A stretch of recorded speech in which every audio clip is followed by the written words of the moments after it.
یہ پوچھنا چاہ رہے ہیں کہ اگر سود انوالوڈ ہو اور گھر خریدنا ہو تو کیا خریدا جا سکتا ہے؟ کہ سود کیا ہے؟ یعنی سود کوئی مذہب کی ایجاد نہیں ہے. دنیا میں ہمیشہ سے سود کی کنڈمنیشن ہوتی رہی ہے. یہ بائبل میں بھی ایسے ہی ہے، قدیم تہذیبوں میں بھی ایسے ہی ہے. سود کے بارے میں فلسفی اور حکماء بھی یہی کہتے رہے ہیں.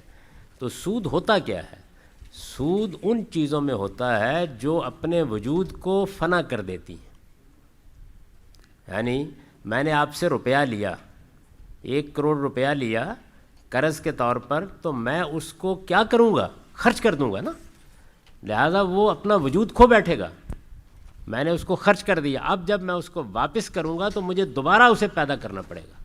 کماؤں گا، کہیں سے لاؤں گا، تبھی آپ کو واپس کروں گا. اس کے اوپر نفع لینے کو اللہ تعالیٰ نے منع کر دیا. یعنی جب انسان، کوئی آدمی آپ سے اپنی کسی ضرورت کے لیے قرض لیتا ہے، وہ ضرورت مند ہوگا تو آئے گا آپ کے پاس. تو صرفی قرض جس کو کہتے ہیں، یعنی کسی نے اپنی ضرورت کے لیے قرض لیا، اس پر اللہ تعالیٰ کہتے ہیں کہ آپ نفع نہ لیں. یہ ممنوع ہے، اسی کو سود کہا جاتا ہے. یہ کن چیزوں پر ہے؟ میں نے عرض کیا کہ وہ چیزیں جو کنزیوم ہو جاتی ہیں، صرف ہو جاتی ہیں. میں نے آپ سے آٹا لیا اور کہا کہ میں آپ کو واپس کر دوں گا. میں نے آپ سے کھجوریں لیں، اس وقت میں کھانا چاہتا ہوں، وہ کھائی گئیں، ختم ہو گئیں. یوزیبل چیزوں پر سود نہیں ہوتا. یعنی میں نے آپ سے یہ میز ادھار لی ہے تو اس کا کرایہ لینے کا مجھ کو حق ہے.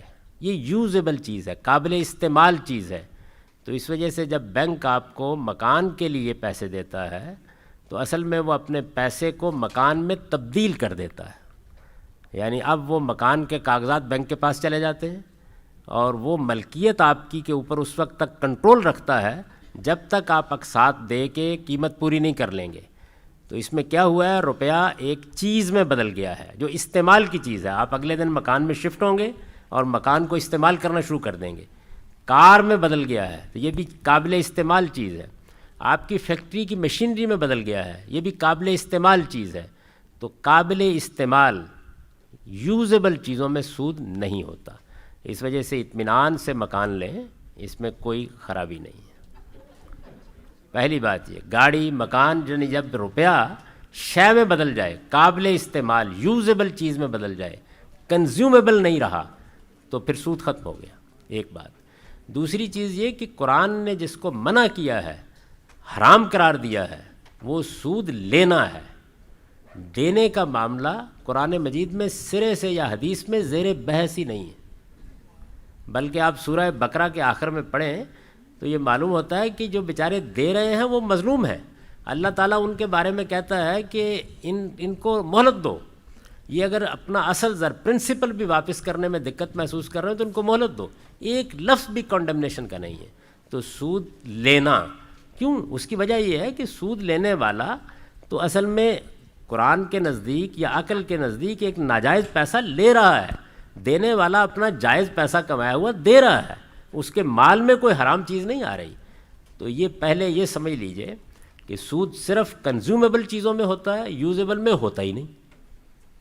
تو مکان میں، گاڑی میں کوئی سوال ہی نہیں ہے اس کا. اور دوسرے یہ کہ اگر کسی جگہ کنزیومیبل چیز بھی ہو تو وہاں اس کا لینا ممنوع ہے، اس کے دینے پر کوئی پابندی نہیں. دینے کا مسئلہ اس وقت زیر بحث آئے گا جب اسٹیٹ کی سطح پر اس کو ممنوع قرار دے دیا جائے گا، پھر دینے سے بھی روکا جائے گا. تو اس کو سمجھ لینا چاہیے. تو اس ترغیب کے بعد مجھے دل چاہتا ہے کہ 2-2 3-3 گھر، 4-5 گاڑیاں ہم لے لیں اور پھر زیر بار بھی آ جائیں. یہ ایک بالکل دوسری بات ہے کہ آپ کو زیر بار کتنا آنا چاہیے. اس کا فیصلہ ہر انسان کو عقل سے کرنا چاہیے. ترغیب اگر آپ کے اپنے پیسے بھی ہوں تو ان کی بنیاد پر بھی آپ بہت کچھ ایسے کام کر سکتے ہیں کہ جس میں بہت زیر بار ہو جائیں.